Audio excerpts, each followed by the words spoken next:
검찰에서 특검에 이어 수사를 계속하도록 하는 것이 바람직하다고 판단하였습니다. 야3당은 황교안 권한대행에 대한 탄핵 소추안 발의에 합의했습니다. 황대행의 이 같은 직무유기와 권한 남용에 대해서 법적 조치도 고려할 것입니다. 황교안 대행은 역사의 죄인으로 기록될 것입니다. 혹시나 했습니다만 역시나였습니다. 황교안 대통령 권한대행. 근데 특검 수사기간 연장 요청 거부했죠. 정치권에서 가장 먼저 박근혜 대통령 탄핵 주장했던 사람 여러분 기억하세요? 더불어민주당 대선 주자 이재명 성남시장이었습니다. 이번에도 역시 대선 주자 가운데 제일 먼저 황교안 대행에 대한 탄핵, 또 정세균 국회의장의 직권상정을 촉구하고 나섰습니다. 이재명 성남시장 직접 만나보죠. 이 시장님 안녕하세요. 네, 안녕하세요. 이재명입니다. 황 대행이 특검 연장을 거부하자마자 곧바로 탄핵해야 한다 이러셨어요. 저는 이번이 아니라 저번 박근혜 대통령 탄핵 당시에 황교안도 동시에 탄핵해야 된다고 말씀드렸었죠. 그때도 그러셨어요.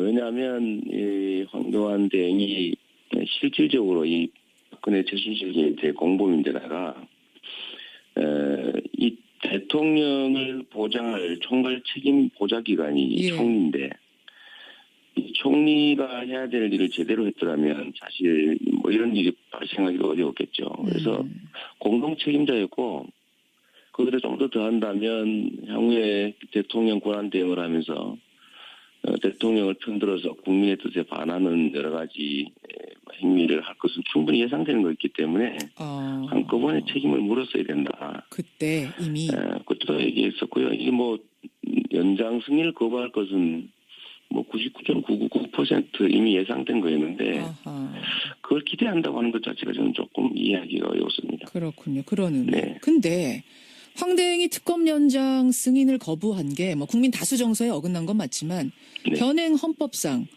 법률을 실질적으로 위반한 건 아니기 때문에 탄핵까지 가는 건 좀 무리 아니냐. 정병국 저 대표도 법상 안 되는 건 안 되는 거다. 우리 마음하고는 좀 다르다 이런 말씀하셨거든요. 그게 이제 형식 논리를 보면 뭐 그렇게 말하는 사람도 있을 수 있는데 지금 당장 그 특검 연장안을 승인 거부한 것 자체를 불법이라고 보기는 어렵죠.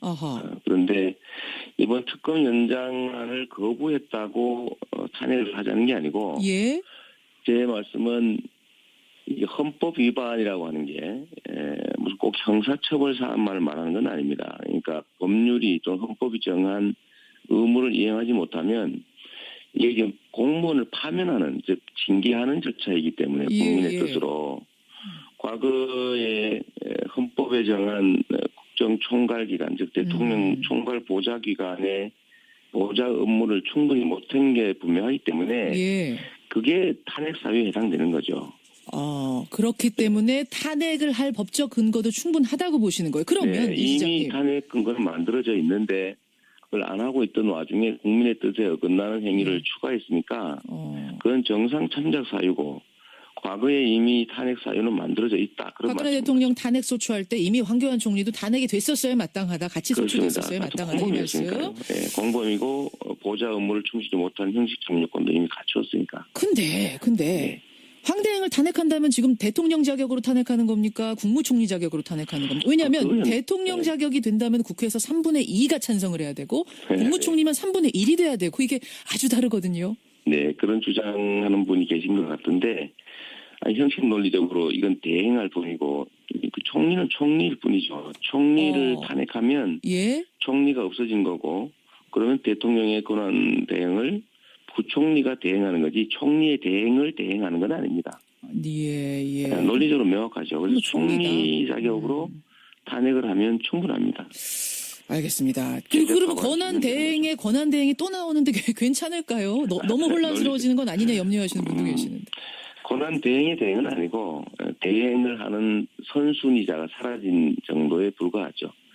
제가 보기에는 황교안 총리보다는 오히려 그 부총리가 순위에 따라서 대행하는 것이 지금보다는 훨씬 덜 혼란스럽습니다. 유일호 부총리가 되는 겁니까? 그 다음 순위가? 네, 뭐 그렇게 되겠죠. 차라리 그분이 하시는 게 낫겠다. 더 혼란스럽겠다. 왜냐하면 지금 대행이라고 하는 건 대통령의 권한을 정지시켜 놓은 상태에서 정지된 권한 중에 현상 유지용 소극적 권한 행사만 하는 게 원래 논리적으로 맞는데 예.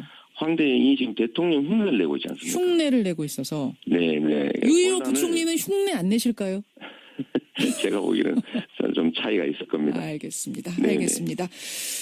오늘 야사당 대표가 다시 만나서 논의를 한다고 하니까요. 이건 좀 지켜보도록 하고 네네. 이재명 성남시장 여러분 만나고 계십니다. 그나저나 목소리 많이 잠기셨어요, 시장님. 제가 지금 감기가 좀 들었어요. 감기 드셨어요. 호남에 계시죠? 네, 지금 광주입니다. 광주에 계세요. 네네. 광주 분위기는 어떻습니까? 호남 분위기 어떤가요? 원래 정치인 근처에는 좋아하는 사람만 가까이 오지 싫어하는 사람 가까이 안 오니까 되게 자기들이 느끼기에는 예. 분위기가 좋게 됐습니다. 분위기 좋습니까? 네네. 사실은 이제 호남은 상당히 전략적으로 투표를 하는 곳이거든요. 네, 뭐 그렇다고 합니다. 그렇죠. 보통. 그래서 1위인 문재인 후보가 안 된다고 생각하는 이제 투표자가 있다면 네. 2위인 안희정 후보를 전략적으로 밀지 않겠느냐. 그래서 3위인 이재명 시장은 좀 불리할 거다라는 이런 분석도 나오는데 어떻게 보세요? 호남의 전략성이라고 하는 거를 대세를 추종하는 그 추종적 투표를 한다는 뜻이 아닙니다. 필요한 사람 중에서 누가 더 나을까, 누가 더 가능성이 높을까를 생각하는데 제가 보기에는 호남 민심이 바라는 거는 이 나라의 진짜 변화입니다. 단순한 정권 담당자의 교체가 아니라 제대로 된 정권 교체. 권력 담당자나 담당 세력을 바꿔서 국민의 삶이 또는 우리 호남 민심이 바라는 제대로 된 변화가 없다면 그거 바꿔서 뭐 하겠습니까? 그래서 청산할 세력을 명확하게 청산하고 또 새로운 공정한 나라를 만드는 데 부합하는 사람 중에서 그 중에서 더 가능성이 높은 사람이 누굴까를 찾는 거지 당선될 가능성이 단순히 높다. 여론조사 지지율이 높으니까 그 중에서 제일 높은 사람을 고른다. 그런 투표를 하는 사람이라면 그걸 민도가 높은 호남 민중이라고 할 수 있겠습니까? 그렇게 보세요. 그럼 왜 이재명입니까? 호남민들에게는 뭐라고 말씀하세요? 저는 그렇게 말하죠. 실제로 각자가 가진 상속받은 유산들. 지금 우리 사회가 재산도 상속받지만 정치적 자산도 상속받은 사람들이 주로 주류를 형성하지 않습니까? 박정희의 유산을 물려받은 박근혜가 저지른 이 문제도 있는 거죠. 민주당 안에도 제가 예를 든다면 세력과 유산을 다 제거하고 각자 개인의 능력을 한번 보자. 그리고 어차피 민주당이라고 하는 거대 정치 세력을 대표할 후보를 뽑는데 그 후보가 개인적 유산이 얼마나 많은지 세력이 얼마나 많은지가 무슨 의미가 있겠습니까? 오히려 그 내용을 철저히 들여다보고 이 민주당이라고 하는 거대 정치 세력을 대표해서 제대로 할 사람을 뽑는다면 예를 들어서 청산돼야 될 사람들과 손잡고 연정을 하겠다, 대연정을 하겠다고 하는 것이나 또는 우리 사회의 이 혼란의 가장 근본적 원인이라고 할 수 있는 재벌과 같은 거대 기득권 세력들과 손을 잡거나 그들에게 가까운 그런 분들보다는 그래도 아무런 유산 없이 세력 없이 그냥 흑수저로 정치계에서 살아남아서 여기까지 달려온 가능성이 훨씬 큰 이재명을 선택할 거라고 저는 믿습니다. 그러니까 뒷배경 다 제거하고 뒤에 후광 다 제거하고 그 사람 하나만 놓고 봤을 땐 나를 뽑아주실 것이다. 그래서 지금 기초단체장인데도 여기까지 우리 국민들이 불러주신 거죠. 1위 하실 수 있을 것 같으세요? 호남에서 사실 경선 처음이 열리는데. 저는 1위든 2위든 최종적으로는 제가 1위 할 거라고 봅니다. 최종적으로는 1위. 이 한번 실제로 들여다보면 5천만 명을 대상으로 수동적으로 물어보는 질문에 답하는 것하고 경선은 다를 수밖에 없는 것이 국민 5천만 명 중에 겨우 3, 4%가 등록해서 한 2% 정도가 투표할 겁니다. 그런데 2% 또는 3% 사람들 중에서 정말로 이 세상이 어떻게 바뀌어야 되겠다. 이 사람이 꼭 되어야 되겠다라고 적극적으로 행동하는 사람이 이 경선에 참여하게 되는데 그냥 수동적으로 답하는 사람들은 이 경선에 참여하지도 투표하지도 않습니다. 알겠습니다. 그런 측면에서 보면 여전히 이재명을 기대하고 저 변방에서 실력과 실적만으로 그야말로 불러준 분들은 여전히 그 기대를 갖고 있기 때문에 많은 분들이 참여해서 제가 최종적으로 이길 거라고 확신합니다. 호남 1위는 물론이고 최종 1위도 지금 장담한다 이렇게 힘줘서 말씀하셨는데 근데 지금 경선 주자들이 이재명 시장님뿐만 아니라 다 최선을 다해서 뛰고 있어요. 근데 물론이죠. 당 후보 간 토론회를 두고 갈등이 좀 있더라고요. 토요일에는 당 서버가 마비될 정도로 지지자들 항의도 있었는데 그러니까 횟수와 방식에 문제가 있고 공정한 경선 룰이 아니다. 선관위가 운운하에 달래는 식으로 인터넷 TV 토론 하나 추가했다. 이렇게 문제 제기를 하셨네요. 우리 참모들이 뭐 그렇게 얘기한 분들이 있는 것 같은데요. 예. 제가 이게 숫자 때문에 그런 게 아니고 예. 이미 당초에 합의된 것들이 아무런 상의 없이 바뀔 뿐만 아니라 나름 문제 지적을 했는데도 아무 반응 없이 그대로 밀어붙인다는 거죠. 소통이 안 되고 있습니까? 네, 그런 얘기를 한 것이고 사실 뭐 인터넷 토론 한 번 하나 무슨 뭐 방송 토론도 아니고 예. 라디오 솔직히 이제 저희 CBS 시사자켓에서 하거든요. 예. 말씀 잘하셔야 돼요. 못하잖아요. 예. 그래서 그런 얘기들을 한 거지 이게 숫자가 몇 번이다 이런 걸 따지는 건 아닙니다. 그리고 저는 이 문제에 대해서는 일단은 당내에서 내부적으로 논의해서 한번 정리해 가도록 하고 대외적인 얘기는 일단은 좀 알겠습니다. 여기서는 그만할까 싶어요. 횟수의 문제를 떠나서 지금 선관위가 각 후보들과 소통하는 방식, 문제 제기에 대응하는 방식 여기서 좀 답답함을 느끼신다. 그렇습니다. 지금 의견을 듣지를 않고 듣는 자리도 없어요. 듣는 자리도 없고. 아니 그러면은 그 1위 후보인 문재인 후보에게 지나치게 유리하게 가고 있다고 보세요? 누구한테 유리 불리 문제는 아닙니다. 그냥 상식에 관한 얘기죠. 상식에 관한 얘기. 그리고 저는 지금 이 탄핵에 집중할 때라는 거 동의합니다. 예. 동의하고 다만 그걸 핑계로 다른 결정을 하면 안 되는 거죠. 국민들이 모르는 게 아닙니다. 알겠습니다. 만약에 선거운동을 하는 게 탄핵에 집중하는데 방해가 된다고 하면 다른 선거운동 예를 들면 녹화 방송에 나가거나 각종 선거운동을 다 하고 있는데 그중에서 후보 간 토론은 안 된다. 다른 거 다 되는데 왜 후보 간 토론만 탄핵에 방해가 되느냐? 그러니까 그런 방식, 그런 얘기를 하면서 예를 들면 저 같은 사람들 제가 가장 탄핵에 집중했고 지금도 다른 어떤 것보다도 탄핵과 퇴진운동, 국정정상화라고 하는데 노력하는 정치인인 거 분명한데 저를 마치 사적 이익을 위해서 공적 목표를 상실한 탄핵을 집중하지 않고 사적 이익을 노리기 위해서 그런 데 연연하는 사람으로 밀어붙이고 이런 부분들이 참으로 섭섭하지요. 섭섭하시죠. 그래서 이제 어떤 얘기 나오냐면 당내 경선 상황이 계속 이런 식으로 진행이 된다면 최악의 경우에 중대 결심을 할 가능성, 보이콧을 할 가능성 이 보도가 되더라고요. 고려해 있습니까? 그러지 않습니다. 저야 민주당 안에 하나의 팀으로 참여하는 거고 그 과정에서 약간의 섭섭한 점이 있더라도 그걸 내부적으로 해결하고 가야 되고 그렇다고 해서 제가 그 정권 격차의 대의라고 하는 것을 버릴 수는 없습니다.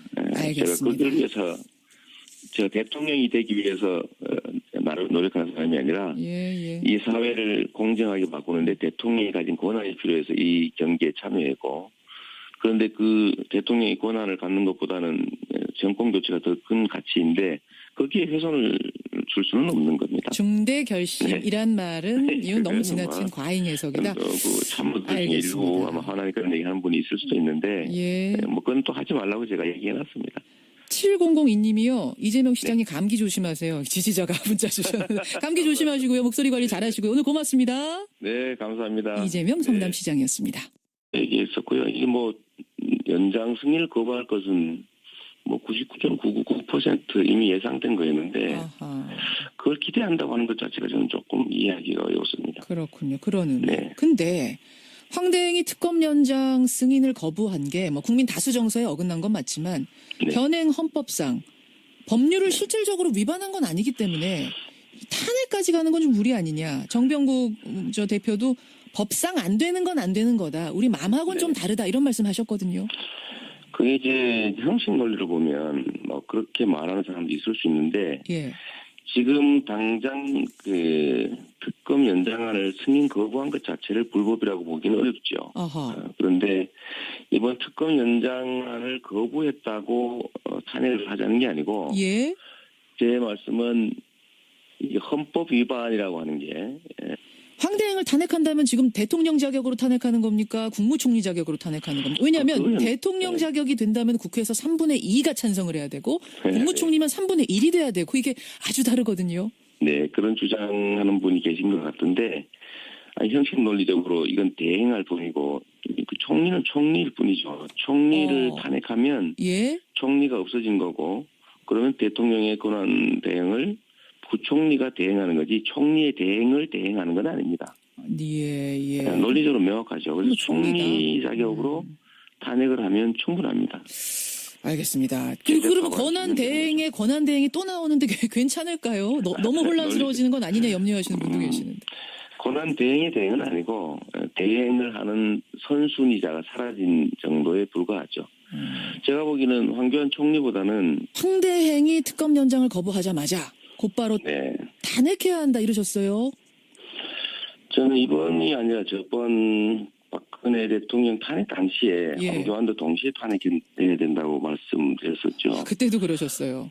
왜냐하면 이 황교안 대행이 실질적으로 이 박근혜 최순실 게이트의 공범인데다가 이 대통령을 보장할 총괄 책임 보좌기관이 예. 총리인데 이 총리가 해야 될 일을 제대로 했더라면 사실 뭐 이런 일이 발생하기가 어려웠겠죠. 그래서 공동 책임자였고 거기에 좀 더 한다면 향후에 대통령 권한 대응을 하면서 대통령을 편들어서 국민의 뜻에 반하는 여러 가지 행위를 할 것은 충분히 예상되는 것이기 때문에 한꺼번에 책임을 물었어야 된다. 그때 이미 그것도 검찰에서 특검에 이어 수사를 계속하도록 하는 것이 바람직하다고 판단하였습니다. 야3당은 황교안 고난대행에 대한 탄핵 소추안 발의에 합의했습니다. 황대행의 같은 직무유기와 권한 남용에 대해서 법적 조치도 고려할 것입니다. 황교안 대행은 역사의 죄인으로 기록될 것입니다.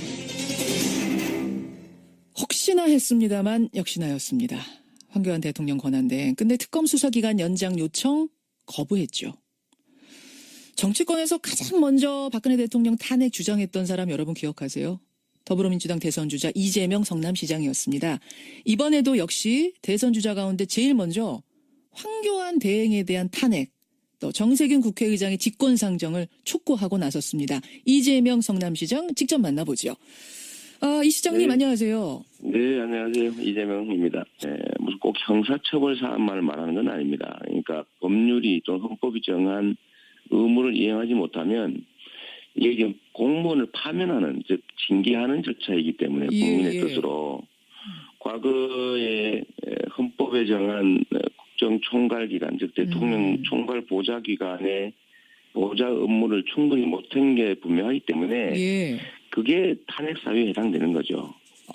그렇기 때문에 탄핵을 할 법적 근거도 충분하다고 보시는 거예요. 그러면 이 시장님. 이미 탄핵 근거는 만들어져 있는데 그걸 안 하고 있던 와중에 국민의 뜻에 어긋나는 행위를 추가했으니까 그건 정상 참작 사유고 과거에 이미 탄핵 사유는 만들어져 있다. 그런 박근혜 대통령 탄핵 소추할 때 이미 황교안 총리도 탄핵이 됐었어야 마땅하다. 같이 소추됐었어야 마땅하다. 이 말씀. 공범이고 보좌 업무를 충실히 못한 형식 정리권도 이미 갖추었으니까. 근데